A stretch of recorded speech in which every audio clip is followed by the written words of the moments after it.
ان عورتوں سے پوچھو کیا کر رہی ہے باہر، میلے میں ان کا کیا کام ہے، کیوں گھوم رہی ہو تم میلے میں، اور جلسوں میں نئے کپڑے پہن کر آنے کا مقصد کیا ہے، جلسوں میں لپسٹک لگانے کا مقصد کیا ہے، جلسوں میں آ رہی ہو تو کریم اور پاؤڈر لگانے کا مقصد کیا ہے، جلسوں میں آ رہی ہو تو چمکتی ہوئی ساڑی پہن کے آنے کا مقصد کیا ہے۔ اور کل کی تقریر میں میں نے کہا تھا محلدار پاڑا میں، وہ جملے زیب تو نہیں دیتے ہیں لیکن کہنا پڑتا ہے مجبوری میں، جب زخم پرانا ہو جائے اور صحیح نہ ہو تو ہومیوپیتھک دوا سے علاج نہیں کیا جاتا، چھرا اٹھایا جاتا ہے آپریشن کرنے کے لیے۔ قسم خدا کی ایسا لگ رہا تھا جیسے ایک کتیا کے پیچھے 10 کتے دوڑ رہے ہوں، یہ حال ہے۔ ہاں یہ جملہ نہیں کہنا چاہیے مجھے، لیکن کہوں گا، رو کے دکھاؤ مجھے۔ یہ صورتحال بنا کے رکھ دی آپ نے۔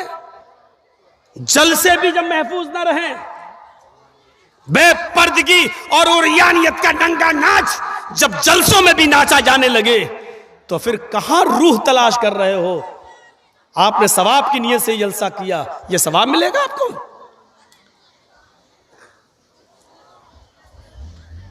مردوں سے آواز نہیں آ رہی ہے، دیکھ رہے ہیں آپ، اور عورتوں کی آواز ابھی بھی یہاں تک آ رہی ہے، آ رہی ہے نا؟ آپ دیکھ لیجئے، پتہ نہیں کون مشورہ دیتا ہے اتنا قریب ان عورتوں کو بٹھالنے کا آپ کو۔ ان کو تو 2 کلومیٹر دور انتظام کرنا چاہیے۔ یہ تو ساڑی کتنے کی آئی تیری، کہاں سے لی تو نے، چپل کے، ہاں بالکل میچ کر رہی ہے۔ آج تو بھاؤ معلوم ہو گئے ہوں گے ساڑی کے اور چپل کے سب کو، اور کل وہ جائیں گی مالدہ اور گاجول کے بازار میں، وہ پھلاں میری سہیلی لے گئی تھی تمہاری دکان سے، ویسی دکھاؤ ہمیں۔ یہ جلسے کا فائدہ ہوا ہے۔ جلسے کا فائدہ یہ نہیں ہوا کہ آج فلاں مولانا نے نماز پہ یہ بولا اور فلاں نے یہ بولا، آج ہم ویسے کر کے دکھائیں گے، یہ صدقہ کریں گے، یہ فائدہ نہیں ہوا۔ فائدہ کیا ہوا؟ اپنے بھائیوں سے جا کے کہیں گی فلاں کی بہن بھی آئی تھی، بڑی خوبصورت ہے، ہم نے تیرے لیے دیکھ لی۔ یہ فائدہ ہوتا ہے جلسوں میں، یہ فائدہ ہوتا ہے۔ اتنا قریب انتظام، اور عورتوں کی چونچیں تم بند کرا دو، کبھی نہیں ہو سکتا۔ اللہ کے رسول صلی اللہ علیہ وسلم جب سفر معراج پہ گئے اور آئے اور عید کا خطبہ دیا، عید کا خطبہ آپ نے مردوں کے بعد عورتوں میں دیا، تو عورتوں میں جو آپ نے عید کا خطبہ دیا وہ آپ نے شروعات یہاں سے کیا، معاشر النساء تصدقن فإنی أُوریتکن أکثر أہل النار۔ قلنا وبما یا رسول اللہ، اللہ کے نبی خطبہ جو شروع کر رہے ہیں عورتوں کا، تو اس میں آپ یہ کہہ رہے ہیں، آئے لیڈیز، آئے خواتین، آئے محمد رسول اللہ پر ایمان لانے والیو، صدقہ کرو، زیادہ سے زیادہ خیرات کرو، اللہ کی راہ میں دو۔ انی اریتکن اکثر اہل النار۔ جب میں معراج پہ گیا مجھے جہنم دکھائی دی، تو جہنم میں سب سے زیادہ جلتی ہوئی میں نے عورتوں کو دیکھا ہے، عورتیں جہنم میں سب سے زیادہ جل رہی تھی۔ قلنا وبما، صحابیات نے کہا اللہ کے رسول بس اس کے آگے ہم کچھ نہیں سنیں گے، آپ نے یہ کہہ دیا عورتیں سب سے زیادہ جہنم میں جلتی ہوئی میں نے دیکھی، وجہ بتا دیجئے، ریزن بتا دیجئے، ہم اس پر عمل کریں گے تاکہ جہنم میں ہماری تعداد زیادہ نہ ہو۔ عمل کے لیے 2 گھنٹے کی تقریر نہیں ہوئی تھی، 3 گھنٹے کا لیکچر نہیں ہوتا تھا اللہ کے رسول کے زمانے میں۔ اس عورتوں نے کیا کہا؟ ان عورتوں نے قلنا وبما، قلنا جمع مذکر غائب کا صیغہ یہ بتلا رہا ہے، ایک نے نہیں ساری عورتوں نے کیا کہا؟ اے اللہ کے رسول ہمیں وجہ بتائیے، ریزن، عورتیں جہنم میں سب سے زیادہ جلتی ہوئی کیوں دکھائی دی؟ تو اللہ کے رسول نے پہلا ریزن، پہلی وجہ بتائی تکثرن اللعن، اور دوسری وجہ بتائی تکفرن العشیر۔ پہلی وجہ لان تان زیادہ کرتی ہو، زبان بہت چلاتی ہو، منہ بہت چلاتی ہو، تمہارا منہ بند ہوتا ہی نہیں ہے۔ حقیقت ہے 2 عورتیں اگر کہیں بیٹھ جائیں تو کمپنی مل جاتی ہے، 2 مرد اگر ٹرین میں جائیں گے تو تھوڑا سکون مل سکتا ہے، لیکن اگر 2 عورتیں ٹرین میں چلی جائیں تو 24 گھنٹے کا سفر بہت آسانی سے کٹ جائے گا، بات کرتے کرتے کرتے کرتے، کیونکہ ہمیں اور آپ کو ایک آدمی کے بارے میں معلوم ہوگا، ان کو تو پورے خاندان کے بارے میں معلوم ہوتا ہے۔ ایک بادشاہ نے اعلان نکالا جو سب سے بڑا جھوٹ بولے گا اس کو سب سے بڑا انعام دیں گے. تو جھوٹوں کی کمی تھوڑی تھی. ایک آیا بادشاہ نے کہا بھگ یہ کوئی جھوٹ نہیں ہے. دوسرا آیا اس نے کہا یہ بھی کوئی جھوٹ نہیں ہے. تیسرا آیا, بادشاہ نے کہا یار جھوٹ بولو یار, یہ تمہارا کوئی جھوٹ ہے, بڑا جھوٹ جو بولے گا اس کو سب سے بڑا انعام دیں گے. لاسٹ میں ایک آدمی آیا کہنے لگا میرا بھی ایک جھوٹ سن لو. کہا کیا؟ کہ آج میں نے خواب میں دیکھا جہاں تک میری نظر جا رہی ہے عورتیں ہی عورتیں بیٹھی ہوئی ہیں. بادشاہ نے کہا یہ بھی کوئی جھوٹ نہیں. بھگ خواب میں دیکھا جا سکتا ہے, تم نے دیکھا ساری عورتیں, بہت سی عورتیں بیٹھی ہوں گی, یہ خواب نظر آ سکتا ہے, یہ کوئی جھوٹ نہیں ہے. کہا آگے تو سنو یار, آپ بولتے بہت ہو. اس نے کہا بادشاہ سے پوری بات سنی نہیں, بیچ میں بول دیے. میں نے خواب دیکھا کہ جہاں تک میری نظر جا رہی ہے عورتیں ہی عورتیں بیٹھی ہوئی ہیں اور ساری عورتیں خاموش بیٹھی ہوئی ہیں. بادشاہ نے کہا کیا؟ جہاں تک نظر جا رہی ہے عورتیں ہی عورتیں, کہاں, اور سب خاموش, یہ ہو ہی نہیں سکتا. کہا کیوں؟ کہا دو عورتیں خاموش نہیں بیٹھ سکتی اور اتنی عورتیں خاموش, اس سے بڑا جھوٹ تو کوئی ہو ہی نہیں سکتا. اس کو سب سے بڑا ایوارڈ دیا, سب سے بڑا انعام دیا, سب سے بڑا انعام. تو یہ عورتوں کا ایک ریکارڈ ہے, اور اس ریکارڈ کو اللہ کے رسول نے یہی کہا, تکثرن اللعن, تم لعن و طعن زیادہ کرتی ہو, ایک دوسرے کی برائی زیادہ کرتی ہو, ایک دوسرے کی غیبتیں زیادہ کرتی ہو, ایک دوسرے کی برائیوں میں لگی رہتی ہو. وَتَكْفُرْنَ الْعَشِيرَ, اور دوسری تم شوہروں کی نافرمانی بہت کرتی ہو, شوہروں کی نافرمانی. اب بتاؤ آدمی بیچارہ کیا کرے؟ میرے ساتھ بھی حادثہ ہوتا ہے.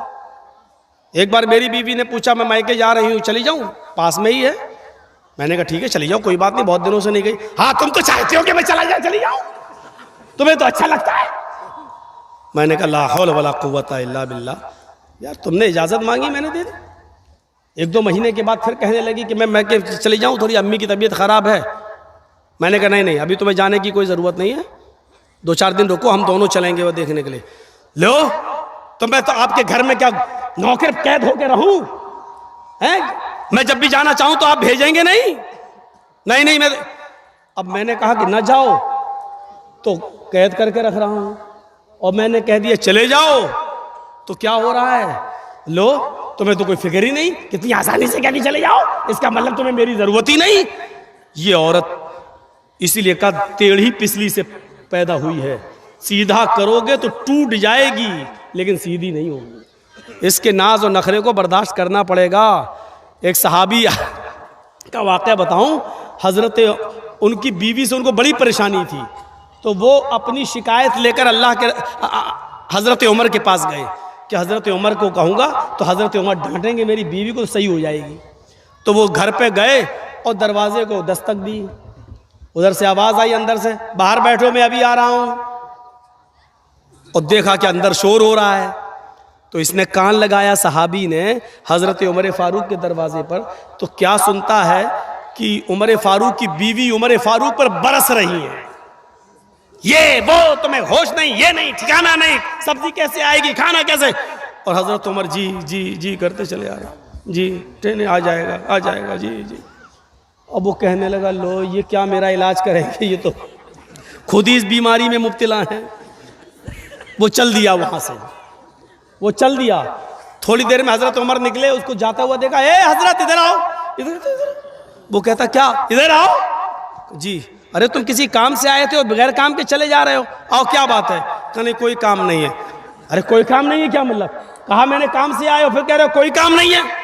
کہ نہیں امیر المومنین جس کام سے آیا تھا وہ آپ کے بس کا نہیں ہے. کیا مطلب, کہنا کیا چاہتے ہو؟ کہا امیر المومنین میں اپنی بیوی سے بہت پریشان تھا اور ہوں اور ابھی تک ہوں, تو میں آیا تھا کہ آپ کو اپنی بیوی کی پریشانیاں بتاؤں, گناؤں تکلیفیں کتنی دیتی ہے, تو آپ ہمارے بیوی کو ڈانٹ دیں گے. یہاں آیا تو دیکھ رہا ہوں آپ ہی کی بیوی آپ کو ڈانٹ رہی ہے, آپ اپنی بیوی کو نہیں سمجھا پا رہے تو میری بیوی کو کیا سمجھا پائیں گے. تو حضرت عمر فاروق نے کہا بیٹھو ادھر اور سنو. کہا کیا؟ تمہارے گھر کھانا کون بناتا ہے؟ کہا میری بیوی. کہا کھانا بنانا اس کا حق نہیں ہے شریعت میں. بتاؤں کہ نہ بتاؤں؟ اگر کہہ دوں گا تو ڈر لگ رہا کل سے ہی آپ گھر کی عورتیں کہیں ایسا نہ ہو کہ چڑھ بیٹھیں. حضرت عمر فاروق نے کہا یہ کھانا بنانا عورت کا حق نہیں ہے شریعت میں, نان نفقہ آپ کی ذمہ داری ہے. جب نکاح ہوتا ہے تو اس میں مہر متعین کیا جاتا ہے، لکھا جاتا ہے اتنا اتنا مہر علاوہ نان نفقہ، یعنی پکی ہوئی روٹی پکا ہوا کھانا کھلانا یہ آپ کی ذمہ داری ہے۔ لیکن اللہ نے میری بیوی کے دلوں میں اتنی محبت ڈال دی ہے کہ وہ گھروں میں باورچن بن جاتی ہے، ہمارے لیے کھانا بنا دیتی ہے۔ اچھا یہ بتاؤ تمہارے بچوں کی پیشاب و پائخانے کو کون صاف کرتا ہے؟ کہا میری بیوی۔ کہا یہ بھی اس کی ذمہ داری نہیں ہے، بچہ آپ کا ہے، بیٹا بیٹی جو ہے وہ باپ کا کہلاتا ہے، بچہ پیدا ہو جانے کے بعد وہ باپ کا ہے، یہ باپ کی ذمہ داری ہے پیشاب و پائخانہ کرے تو صاف کرے، لیکن وہ ہمارے لیے بیچاری اس لیبل پہ آ جاتی ہے، ہمارے بچوں کے لیے وہ آیا بن جاتی ہے اور وہ اس کا پیشاب و پائخانہ بھی صاف کر دیتی ہے۔ ایک ایک چیز گناتے گئے، ایک ایک چیز گناتے گئے۔ کہا جب یہ ساری چیزیں ہماری عورتیں ہمارے لیے اور ہمارے بچوں کے لیے کر دیتی ہیں تو کیا ہمارا یہ حق نہیں ہے کہ ان کی تھوڑی سی ڈانٹ سن لیں، ان کی جائز بات بھی سن لیں؟ گھر چلانا ہے تو ان کی تھوڑی بہت ڈانٹ بھی سنو، چلے جاؤ۔ اور آئندہ ایسا مت کرنا۔ کیا تم نے اللہ کے رسول کا یہ فرمان نہیں سنا کہ بیوی عورت جو ہے وہ آدم کی پسلی سے پیدا ہوئی ہے اور پسلی ٹیڑھی ہوتی ہے، اس کو سیدھا کرنے کی کوشش کرو گے تو وہ ٹوٹ جائے گی لیکن سیدھی نہیں ہوگی، عورت کو سیدھا کرنے کی کوشش کرو گے تو طلاق لے لے گی یا ہو جائے گی لیکن وہ بالکل سدھرے گی نہیں۔ اس لیے تھوڑا بہت اس کی کجی اور کبھی کو تمہیں برداشت کرنا پڑے گا۔ جی آپ صحیح کہہ رہے ہیں، بیچارہ چلا گیا۔ میری ماں بہنوں ہاتھ جوڑ کے بنتی کر رہا ہوں، ایسا نہ ہو کہ کل تم یہ کہنے لگو اب کھانا تم بناؤ، مولانا صاحب نے کہہ دیا، یہ ہماری ذمہ داری نہیں ہے، ایسا نہ ہو۔ بہت کم جگہوں پر ہم یہ بیان کرتے ہی نہیں ہیں کیونکہ آج کل عورتیں غلط استعمال بھی لے لیتی ہیں نا۔